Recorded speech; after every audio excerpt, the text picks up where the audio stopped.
So today I'm folding a brand new pattern, and this is going to be in also a tiling I've never folded before. There's going to be two patterns in this tiling in the upcoming Advent of Tess ebook, and this particular one is going to be an alternate ending of this pattern that I'll teach in Advent of Tess this year.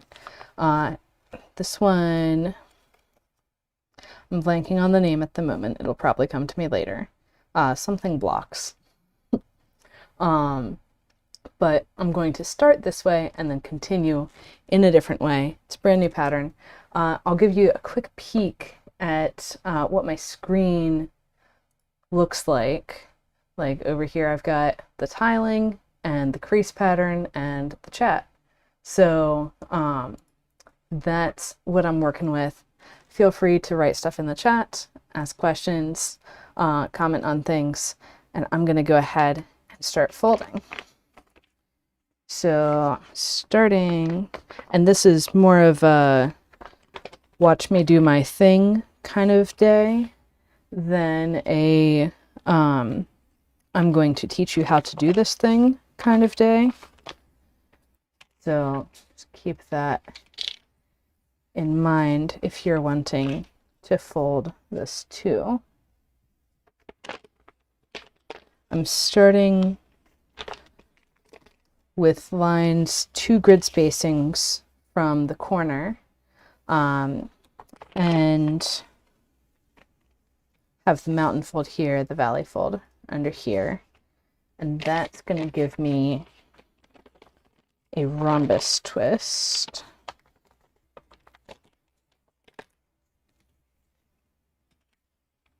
So I'll talk through a bit what I'm doing,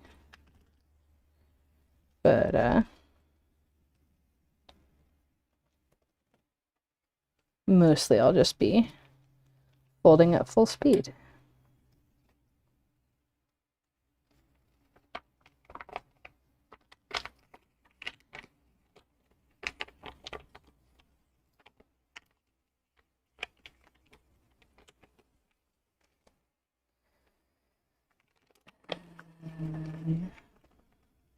Let's see, one of those is going to be triangle, but which? Triangles off the pleat from the fat corner, and that is a pleat from the skinny corner. So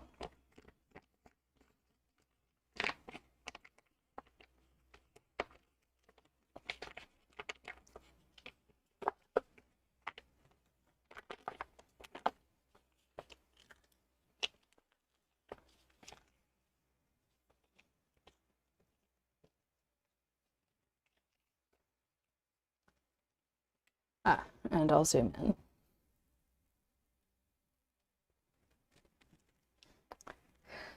Oh yeah. Yeah, we're starting with 6 rhombi in this one, Chris. That's going to be a triangle. We're going to have actually a lot of things starting with either 6 rhombi or 6 triangles in Advent of Tess this year.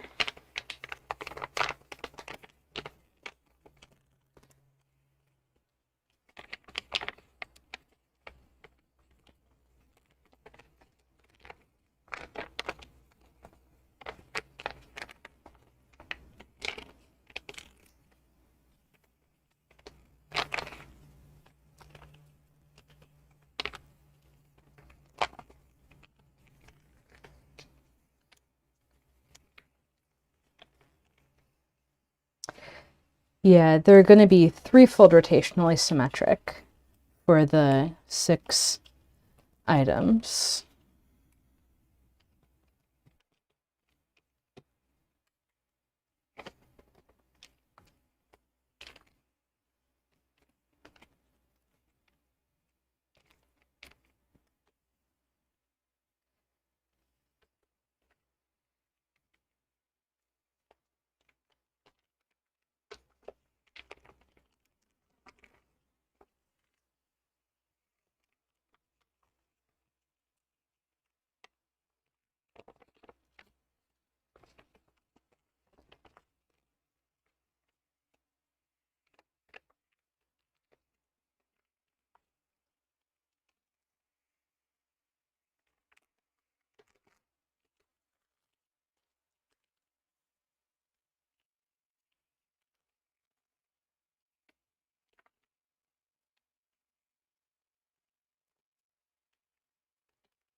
And I should also emphasize that the way that I'm starting this pattern is using the same tiling that I taught in last week's tutorial, the Star Rhombi One Try.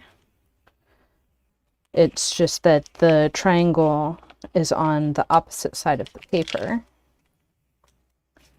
relative to the rhombus. You can actually make two different choices of which pleat that triangle is on when you put it on the opposite side. So both of those choices, both of the patterns with those choices are going to be part of Advent of Tess this year. But you can also play around and figure those out for yourself earlier if you want.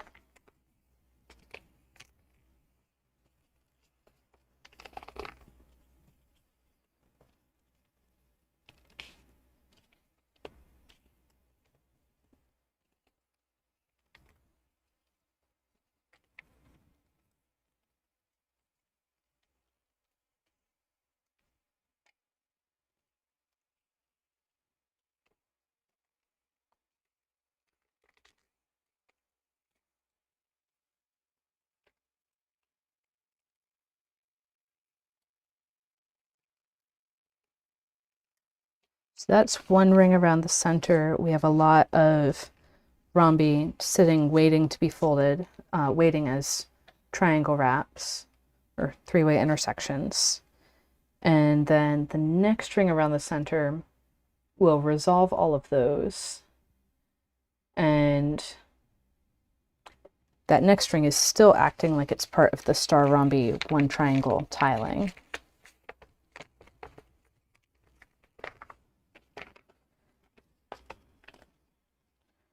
So we'll get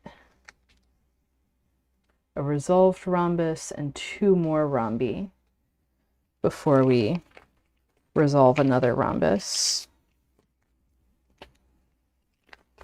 Of course, the particulars of the order of that are kind of dependent on the pattern itself.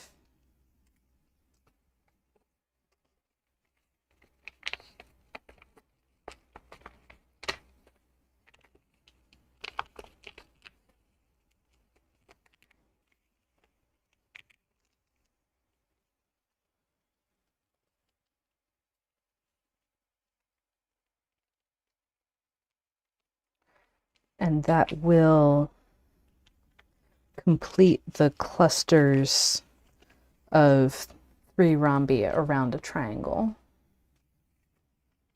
Let's see. Sure, we can do it this way.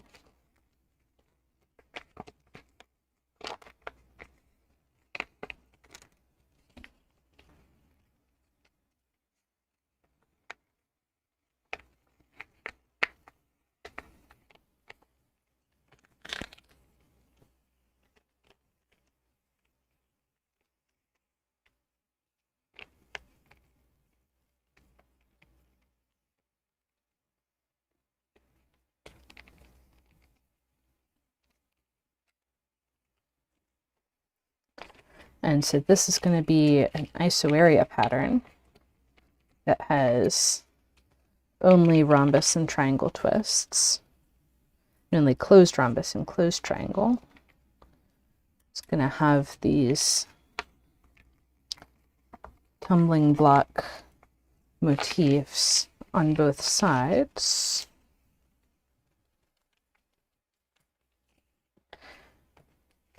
And what this particular folding is going to do that's different is instead of repeating just those tumbling blocks, it's going to tack on kind of bits and pieces of other things going on. I'm not sure exactly what it's going to look like, but I'm pretty sure that it's going to continue in a flagstone way, and it's going to be like balls at the end of sticks. So I named it Juggling Clubs. and we shall see together what actually happens.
And I know I've been working around this way, but let's see just for fun what would happen if I worked the other way around. I think I would, that would really cause trouble unless I left it standing up to put in the next rhombus here.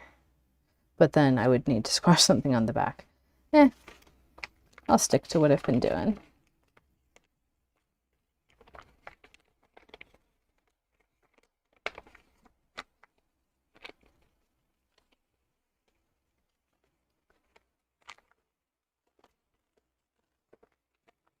It does get kind of tight in here though.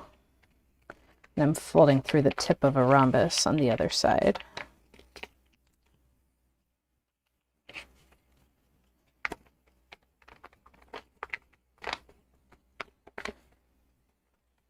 You'll have to wait until December to see if I figure out something slightly different for the tutorial.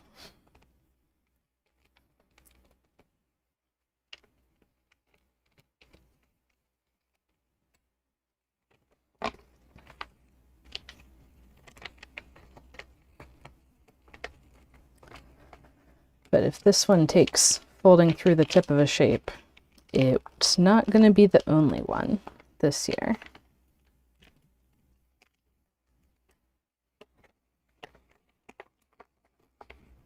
But I didn't remember that from folding the demos, so we'll see. That can be a compound wrap.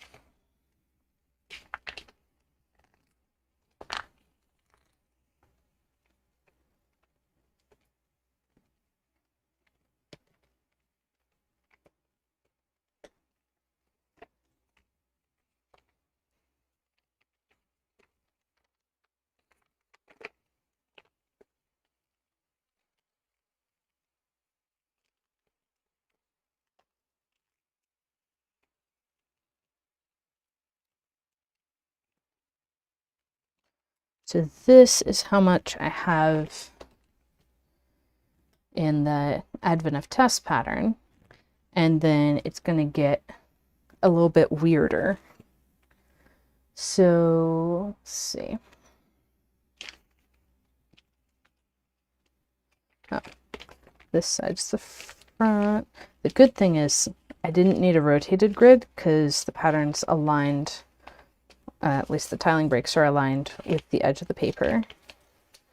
The repeats are not aligned with the tiling breaks, but whatever. Okay.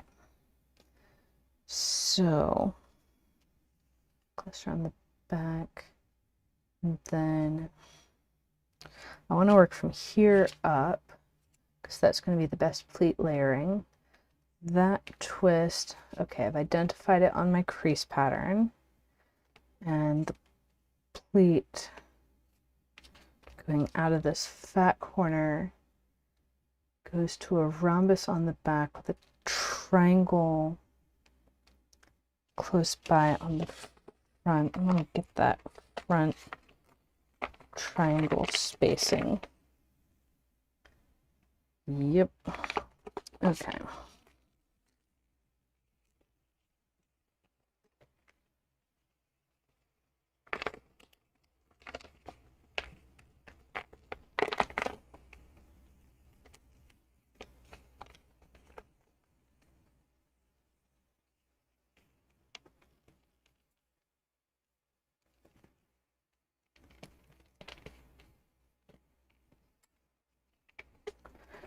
And then that is a triangle.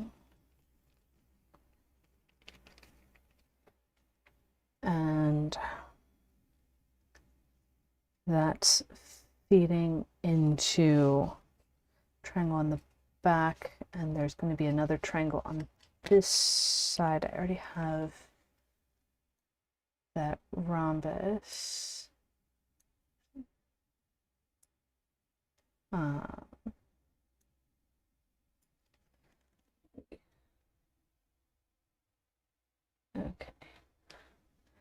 Okay, so I've got my group of 3 rhombi on this side, and I have the rhombus from those plates on the back, and then the triangle is going to be very close in.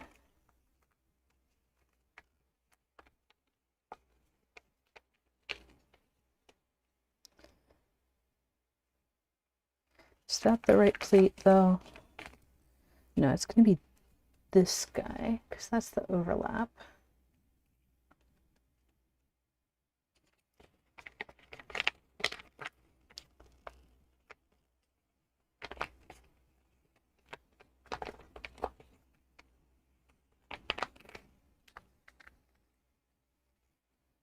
And that's, yeah, that's my triangle and wrap.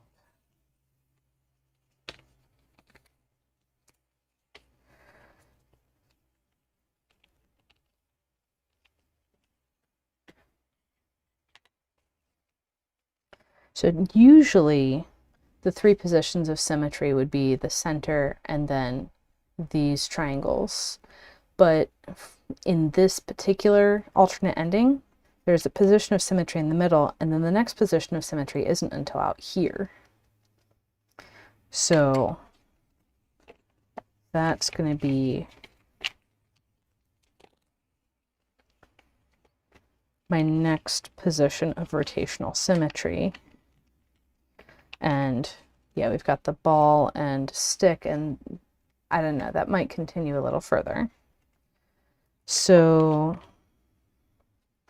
moving on round from there. Next thing is going to be the rhombus that tacks on here and rhombus on the back.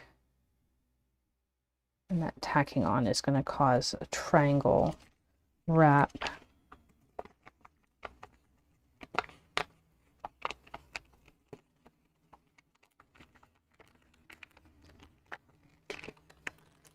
And this probably won't be how I fold the next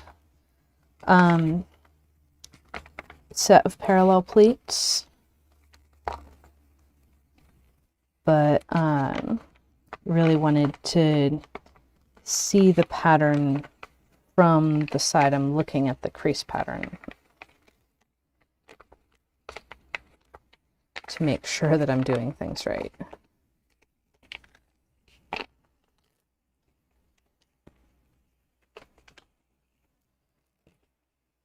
Just because there's so many different relationships in this pattern, and they're all closed rhombus, closed triangle.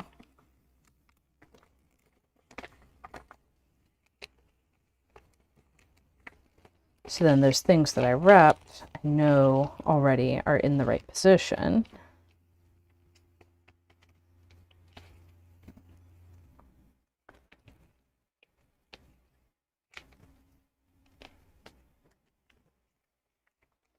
And now I can use a bit of pattern recognition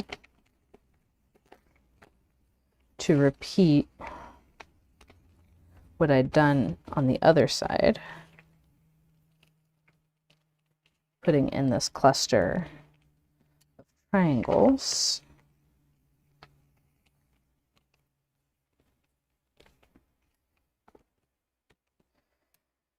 And then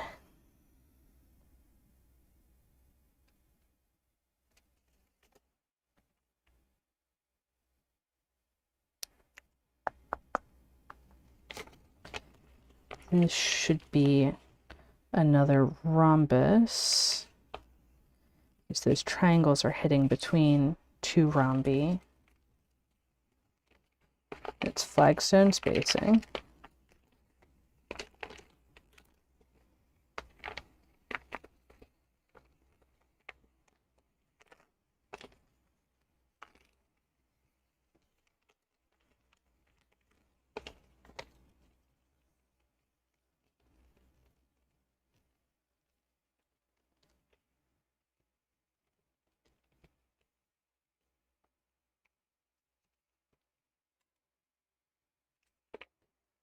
And then on this side, that's another rhombus.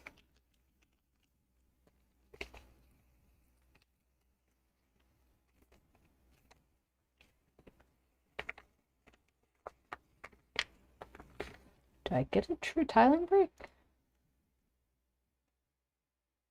Let's see. Yeah, do get a true tiling break. Cool. Okay.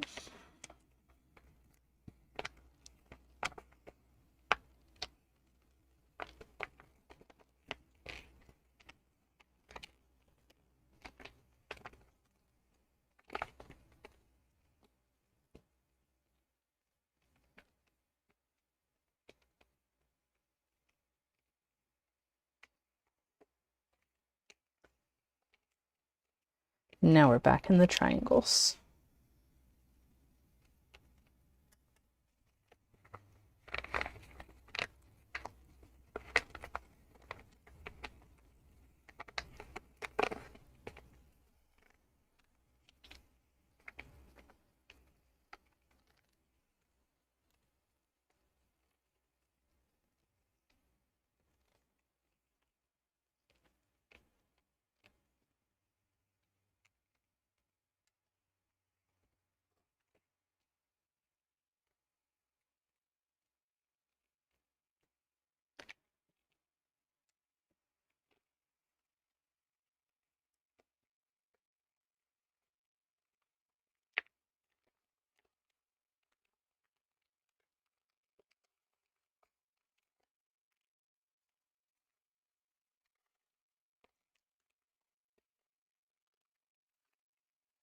Now I've seen it twice, seen the sequence twice, so I have more confidence in repeating it.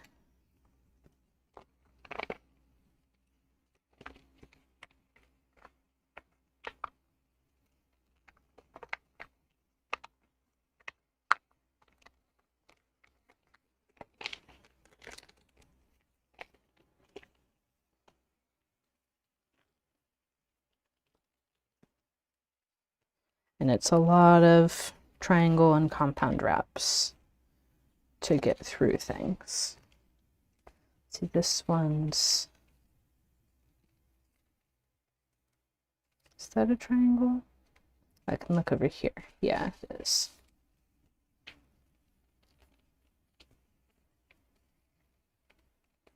I just moved faster through my rhombi, and it didn't feel like it was time for a triangle yet.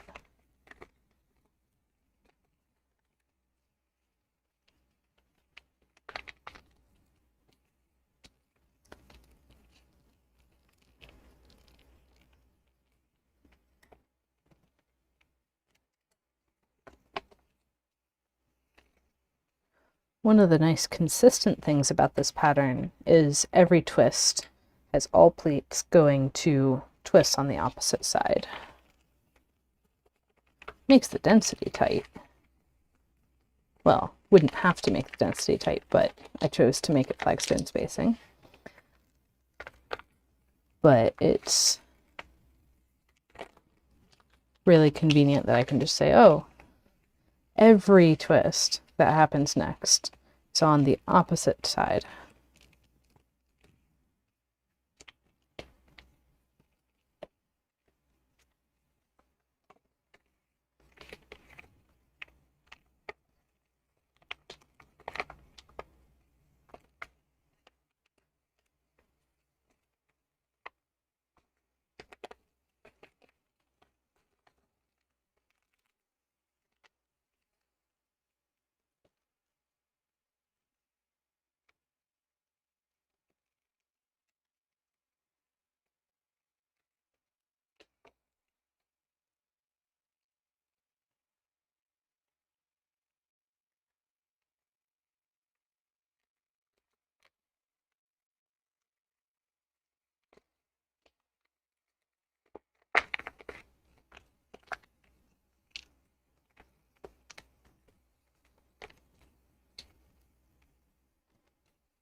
Oop, too far.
Ooh, we're already getting all the way around.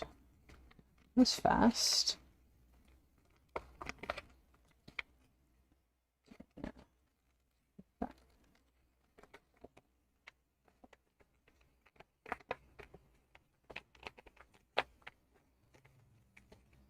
And I just have an extra compound wrap here. There's a rhombus in the corner of the tiling break.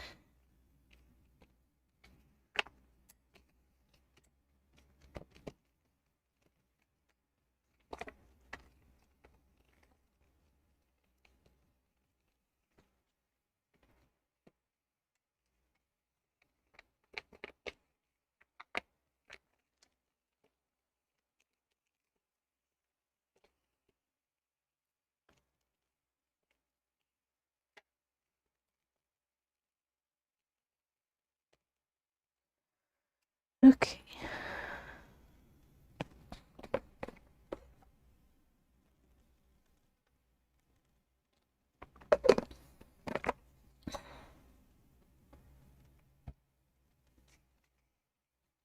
So these look more like commas than juggling clubs, but whatever. I'm gonna stick with the name that I have.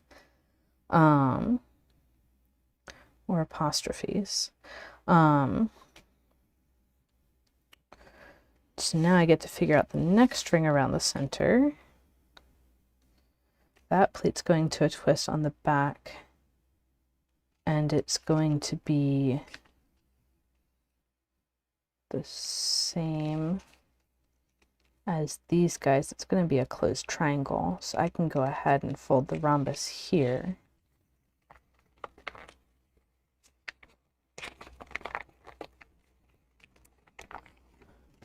And at this point, I'm not even gonna look at the crease pattern again, because I have my symmetry points. I have my comparison to things that already exist.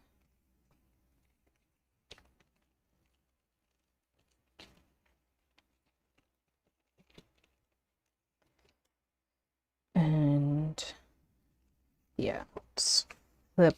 That's going to be a triangle.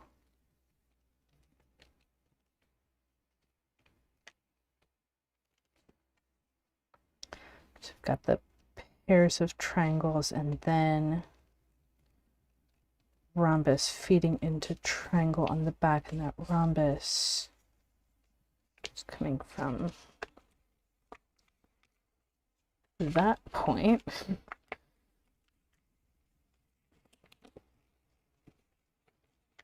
That triangle wrap is causing a double depth pleat here, and I also have a three-way intersection. I'm not doing a full rhombus up here. This is a pseudo break, not a true tiling break. And a triangle wrap in between.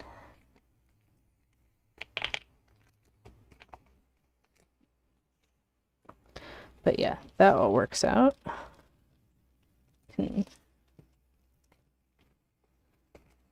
not wanting to squash super cleanly, but I can poke it a bit.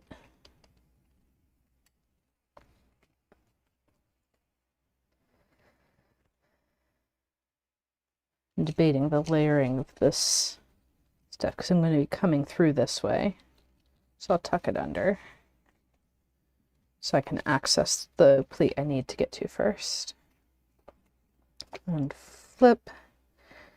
And okay, so this one's a triangle, and the other one is also a triangle.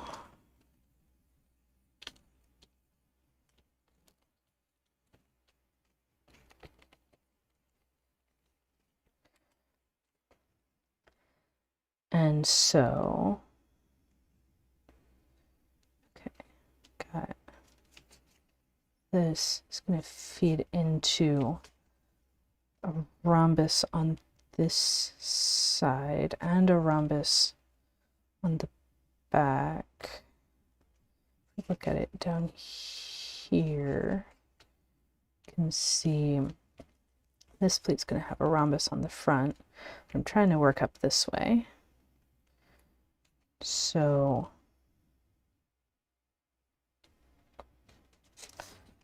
let's just open her up and see what I can do.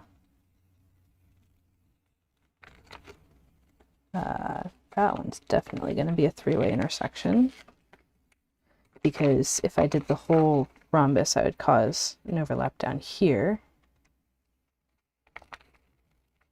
and that would cause a whole rhombus and it would cascade.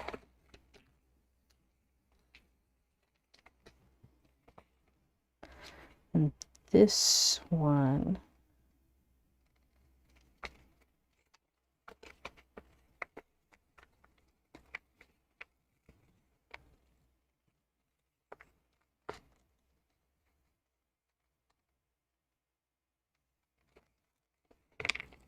the pleat coming in this way.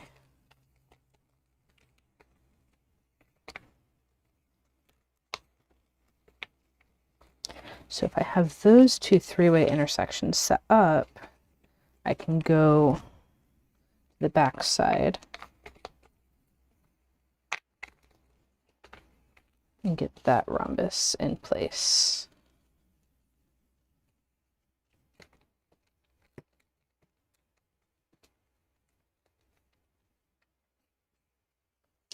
And come back, and that actually I get to do the whole rhombus, because that's then in the next set of parallel plates. And I do want to go ahead and do that, because the next thing on this plate is going to end up being a three-way intersection, I believe.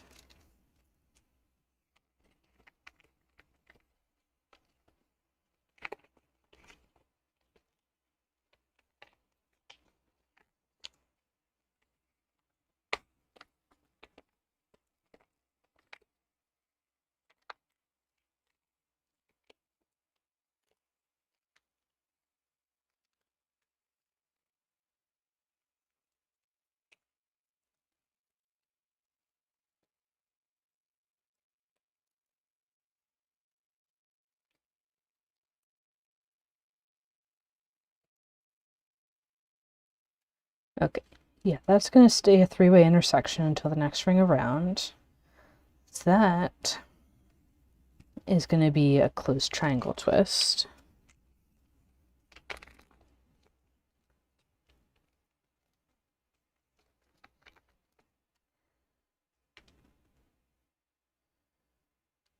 Just like, which one? That one. So then I need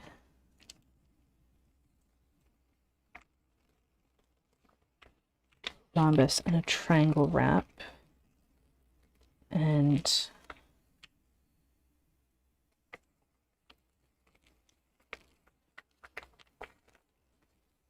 guess there's a rhombus in the corner of the tiling break.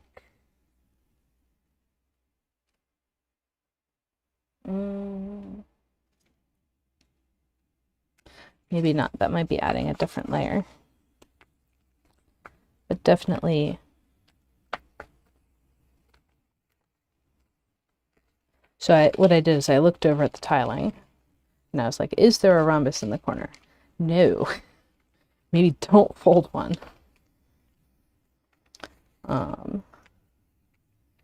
And that wrap is going to be a triangle on this side.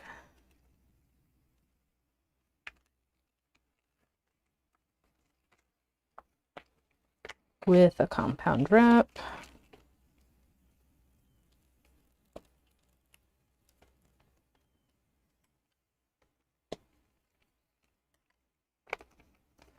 And flip. And anytime you have a compound wrap, you can always turn that into a rhombus.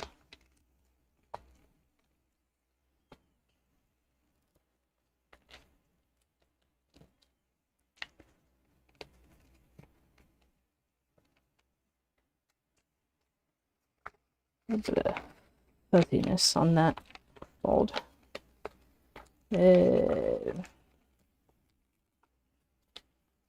That'll have to come out when it's finally settled.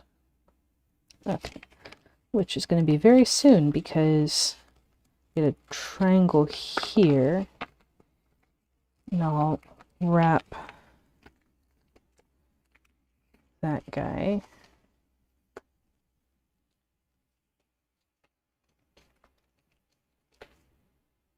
And that triangle is finishing the cluster of 4. It's going to lead to a rhombus, but we're not going to fold that yet. And then this overlap, let's see, so I've got this guy, and I need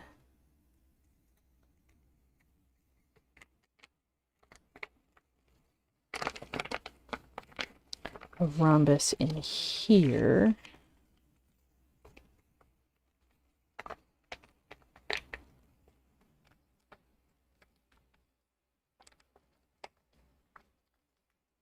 And that's going to kick off all kinds of overlaps on the next set of parallel plates. That's fine.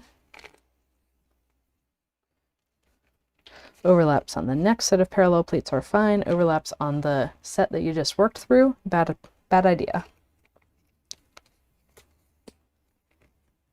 Okay. And the only time we have a triangle going to another triangle on the back is inside of the cluster of 4, and I already finished that cluster of 4, so these are all future rhombi. And then here, so we've got my analogy, need a triangle.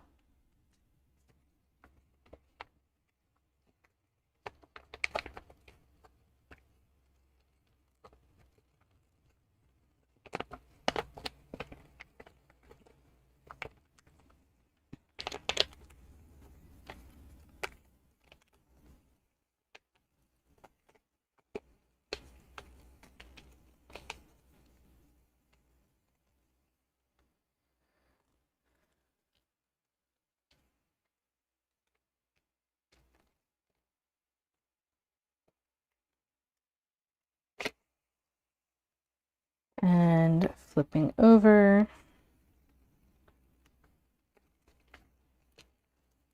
that compound wrap becomes a rhombus.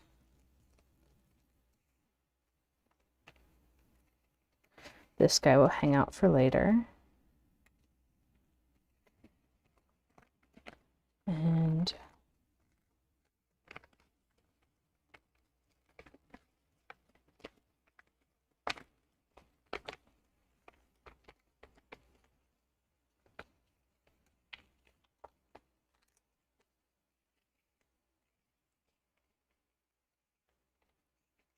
new triangle to finish the cluster. And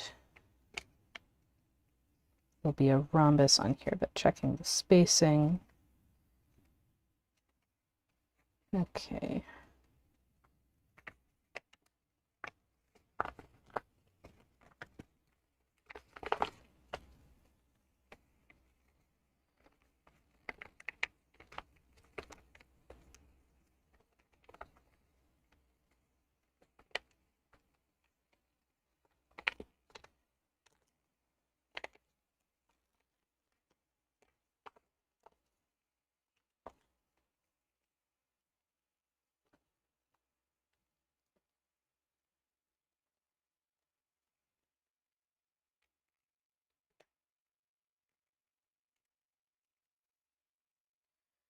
And yeah, that kicks off the next set of parallel plates.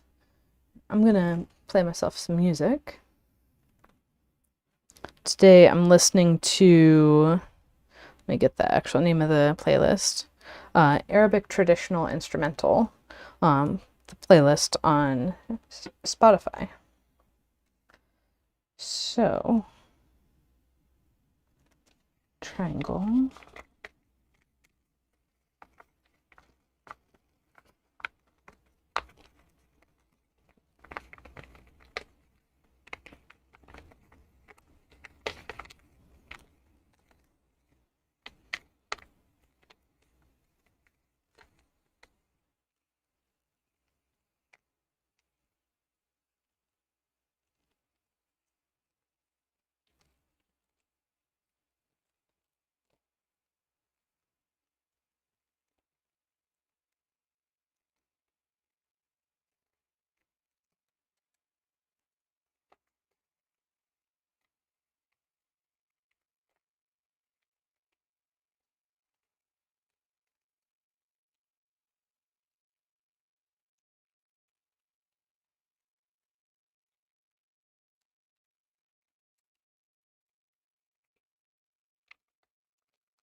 Hello, hello. Welcome to the stream.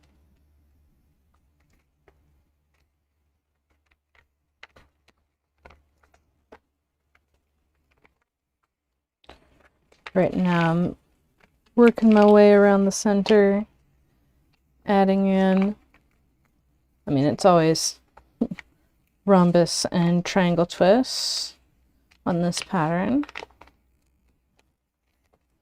That felt extra thick. I'm probably getting around to the end of this ring around the center.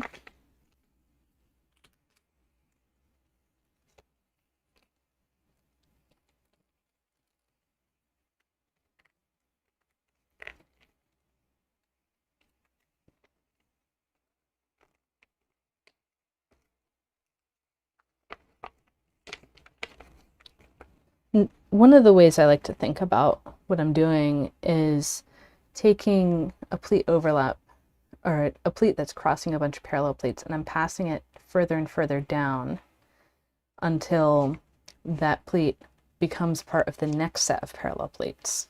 So the pleat in this direction is going to become part of that next set. And I'm just working my way down through, passing it further and further down as I go to get it to that next set. But on the way I have to do all the twists in between. So this is going to, this move, it's not going to shift the pleat very far because it's just flipping it over on this one. But with the next twist, this triangle, I'll take that pleat and pass it down a couple grid spacings.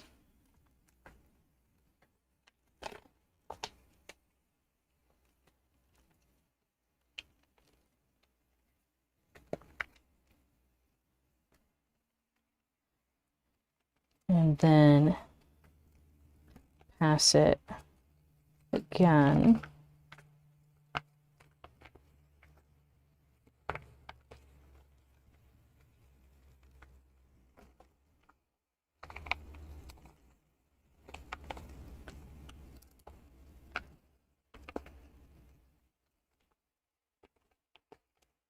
It's going to jump all the way down here.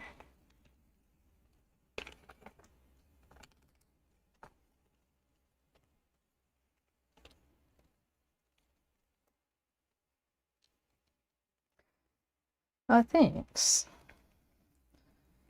Yeah, this is a pretty complex pattern. I might even say this is the most complex pattern I've ever made with just rhombus and triangle twists. So it's definitely a fun technique. I'm a little confused why the plates are telling me to finish this guy, because we haven't finished any of the others. But that is what they're telling me to do. Maybe I did a little extra in my first ring, or my first set of parallel plates in this ring.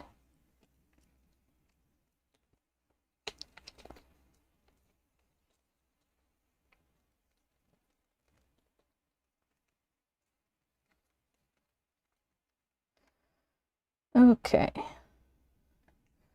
So now I've got to figure out how to do the next part. And I'm not particularly, yeah, it looks hard. It's hard. I'm doing this to challenge myself, and also, you know, everyone else. Let's see. So this guy is more done than these, which means that I might have overreached a bit on this edge, and I should start with the next edge to be more guaranteed of ending up in the right place. So let's see. Got one of these guys coming down to these triangles and that rhombus. There's going to be another rhombus up next on this plate. And I've already got a triangle wrap in there. So what I'm going to do is I'm going to treat it like it's a couple pleats going into a hexagon and just do another triangle wrap on top of that. Set up the rest of the rhombus first. Then this pleat will wrap, send out across the set of parallel plates.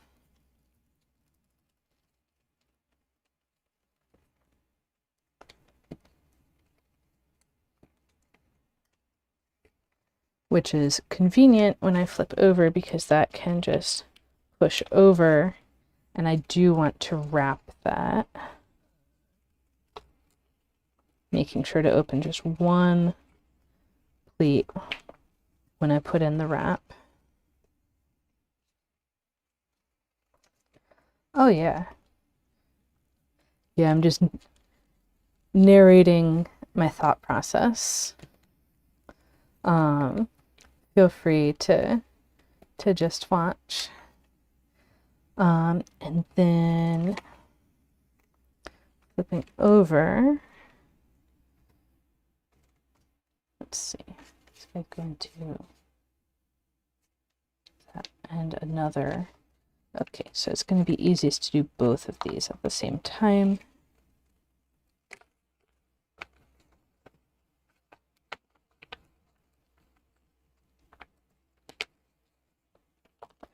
Is it going to be easiest to do the third as well? Looks like it. So that's these two. And yeah, let's get that third.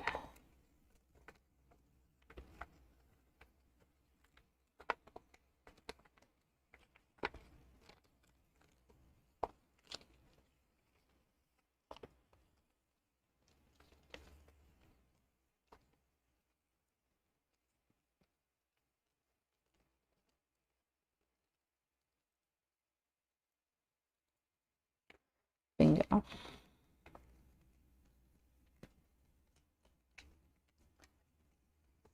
And then that's a triangle. That will not end up being a triangle because there's only two, but I should leave it for now. And that's an overlap. That is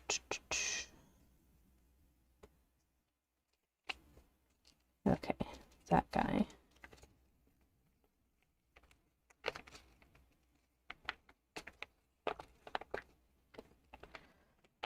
But be left as three-way intersection because that would send a pleat back into stuff. Okay.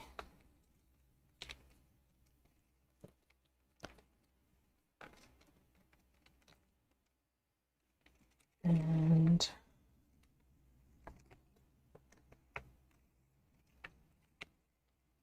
I can either, well, actually, that's going to get me the whole guy, right?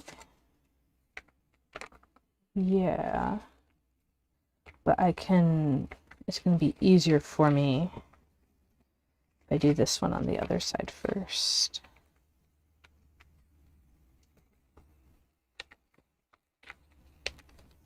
And have this wrap.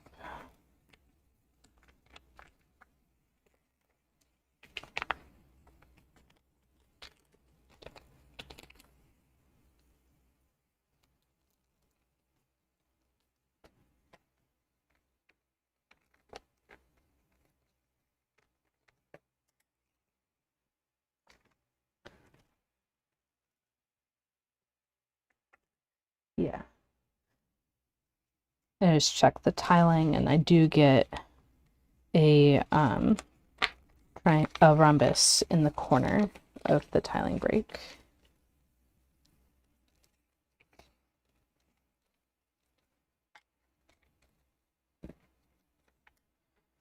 And this is that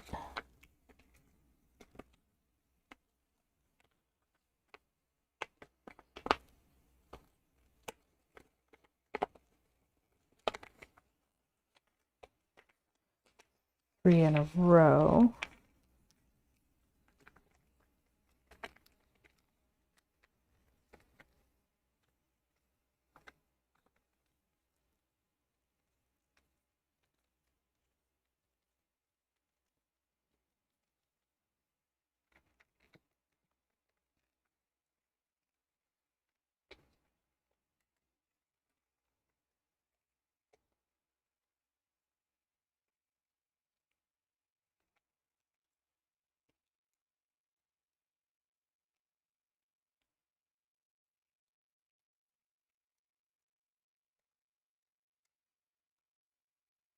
And then we saw this earlier.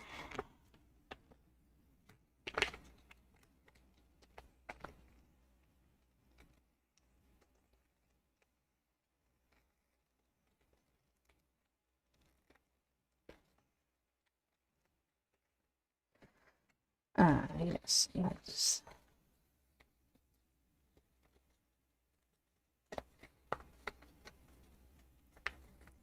And now I understand enough to play my music again.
There, because it ended up being wraps anyways, I just set up the next twist.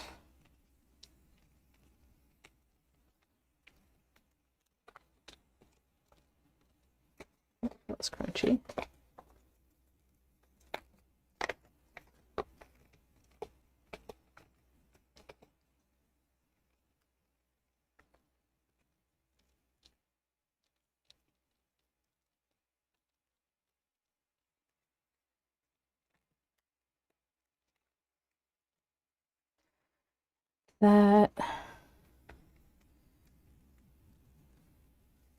Is that a triangle? I think so.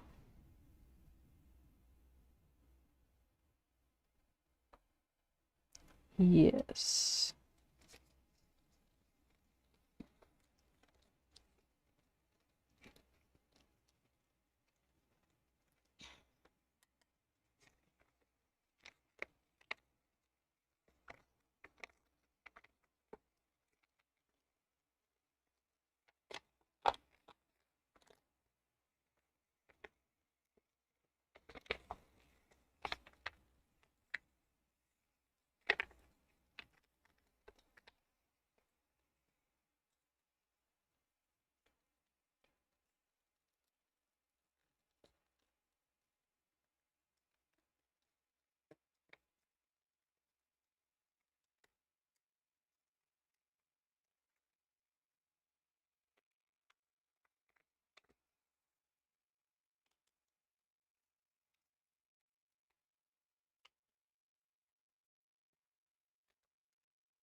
this is now the copy of the center. I've reached the repeat of the center. I need to figure out, so that is very identifiable. That, actually, since I know it's the copy of the center, I can deal with that. Over here.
Let's see.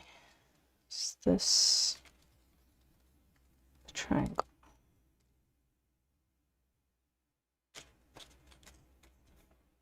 Yes.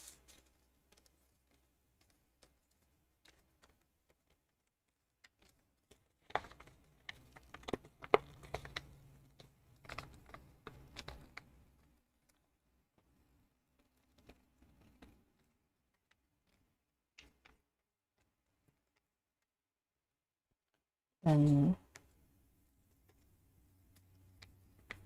copy of the center.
Hey, Relu!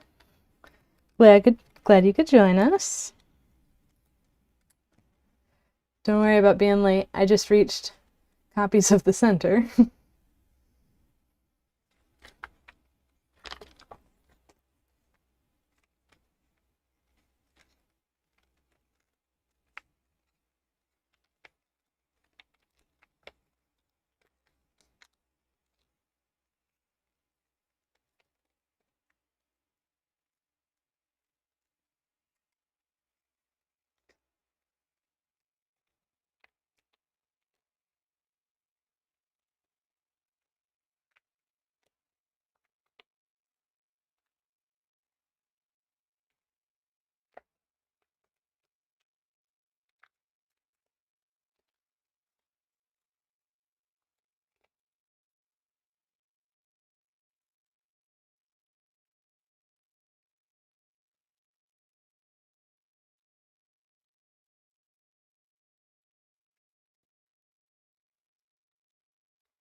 Hmm.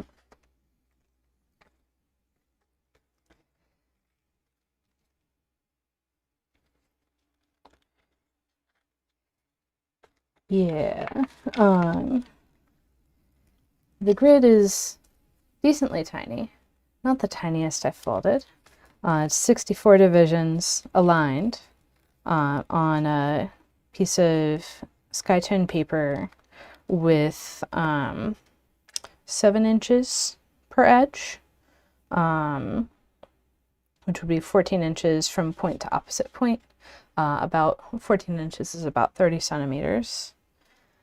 And, oh, thank you, Barney. With all of the pleat management that I'm doing, it does help the twists to stay nicer, even though there's so many things going on so close together.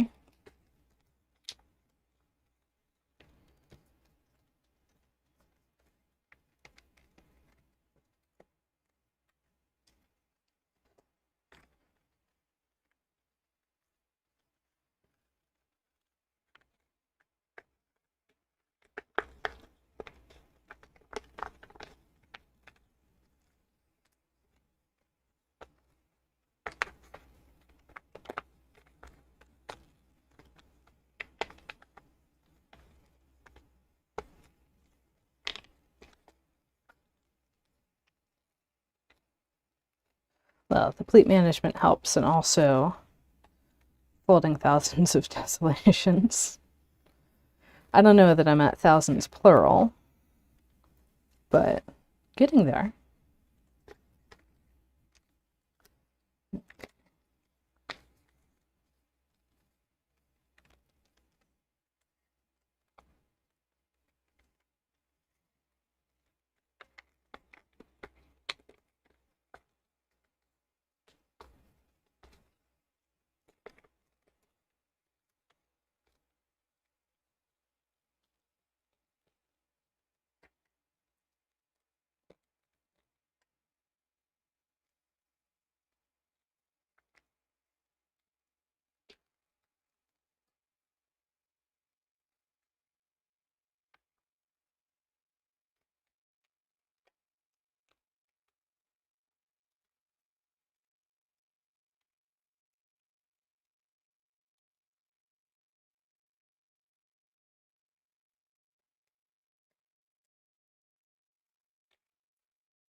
One of the things I was mentioning earlier is that I'm really seeing this pleat that's crossing the set of parallel pleats I'm working on, like kind of a wave front, where I'm passing that pleat further and further down. So there it moved 3 grid spacings down to put in this next twist. And this next move, I'll set up a couple things at a time. So it's moving and moving further. And doing the compound wrap.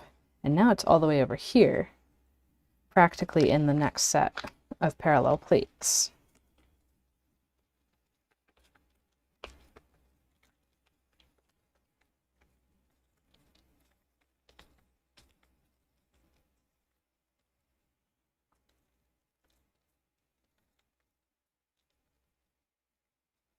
And so that's how I'm adding just 1 layer of twists at a time. Oh, goodness. Yeah, go to sleep. Have a great day.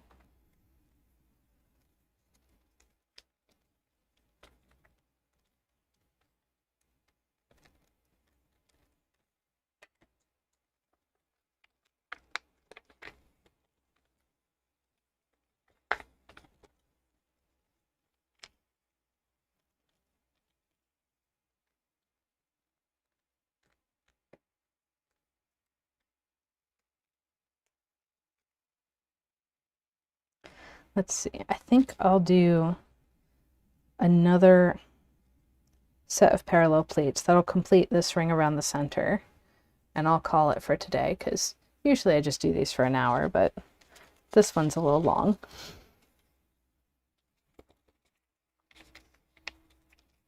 So if anyone has questions, now is the time to ask.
Yeah, apparently in my family, you start needing glasses when you turn 40. So I've got 10 years left.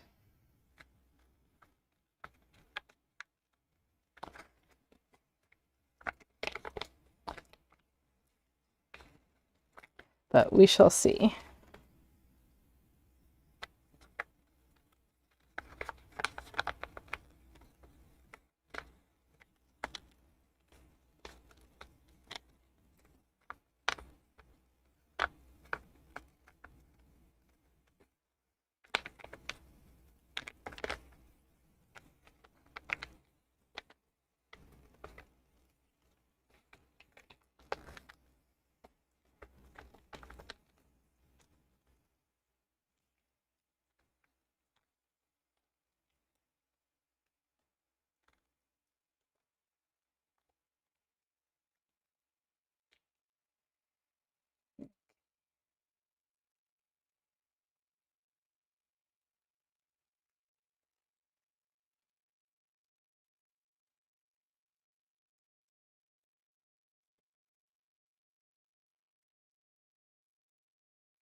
Okay, it's going to take me another layer, another set of parallel pleats to get through this ring.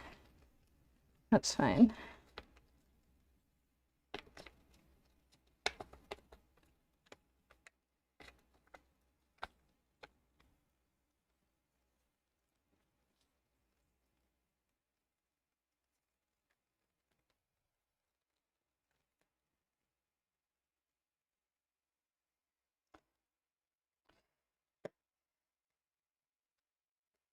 Yeah, early, it's always challenging to know like what posture to use. One of the things that I'm doing slightly differently because I'm filming is I'm not like bringing the paper close to the edge of the table because that would be off screen. And so I'm being very particular about like, okay, keep my head up and back, and yeah, just keep the posture so that my hair is not under the camera.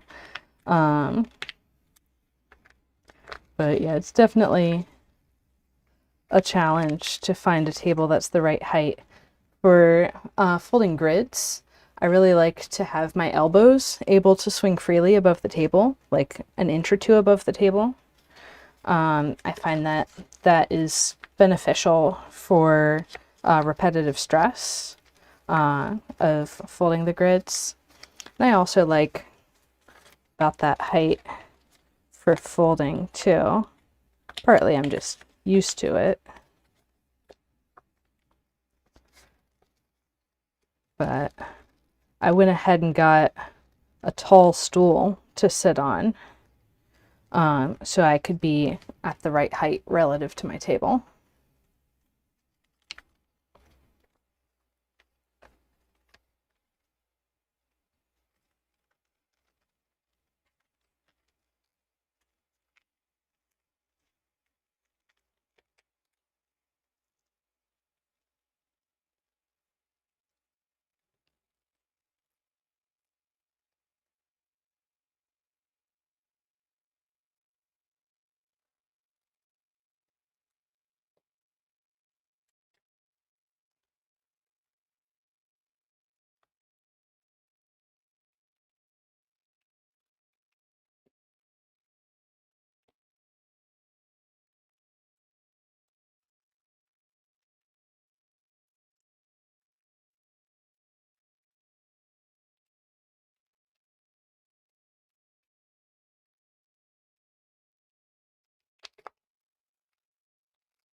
Mm.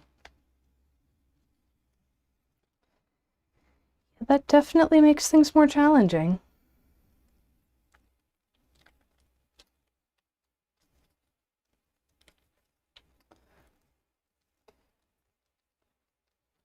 And we all have our different limitations, and it's amazing to me how many people like have limitations with their physique, like either a hand tremor or limited movement, and still are able to fold tessellations. Well, origami of any kind, really. So, where there's a will, there's a way. Mm-hmm. Yeah.